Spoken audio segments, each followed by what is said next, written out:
Science and technology and innovation, these are indispensable in the modern economy, in the modern world. We held a meeting at the MSI, and we resolved among about 6 to 8 of us, local members, first to form PAASE Philippines so that we could continue to host meetings here, but also to go on a massive campaign to try to get support from the national government through the legislative and executive branches to invest more in science and technology. So it started with a white paper, a position paper that we co-authored among 6 of us, namely Ernie Pernia, Cesar Saloma, Rador Asansa, Toby Diary of Ateneo, and Aldin Colaba de la Salle, and myself. So PAASE historically, in the past 10, 20 years for sure, have been collaborating with our counterparts here in the Philippines at various universities. And a lot of these interactions probably started as peer-to-peer. But thankfully, we have the Department of Science and Technology here in the Philippines, and they've come up with some really helpful and very impactful programs that actually enable PAASE members that are based in the United States and other parts of the world to actually come here and do extensive research and academic partnerships and collaborations. Well, I think that one of the good things that PAASE is doing is really trying to stay in touch with the researchers and the scientists here in the Philippines. So I think that is one of the good programs that they keep on supporting some of the initiatives of our researchers and scientists here in the country, trying to align also their assistance towards the plans of the Philippine government. It's very important that the PAASE members and scientists based in the Philippines are continuously in contact, so we will know the needs of the Filipinos and opportunities that Filipinos can have to do science with their PAASE counterparts.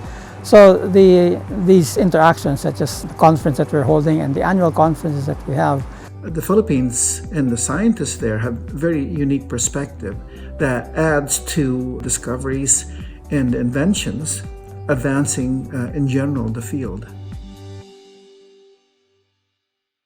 These members, because they are part of an academy, it implies that they are productive. So they have publications, they have innovations, they have inventions, patents, and they have, they have an impact on society. Okay, so these are the people who can convince government, invest more in science and technology. And that was really the gist of our paper, our position paper in 2006. And it is Ernie Pernia who said that R&D by nature is expensive and it is a public good. So it is important for the government to take the lead in investing in R&D. To increase the economic growth potential of the country, we cannot continue to just rely on traditional inputs into production as capital and labor.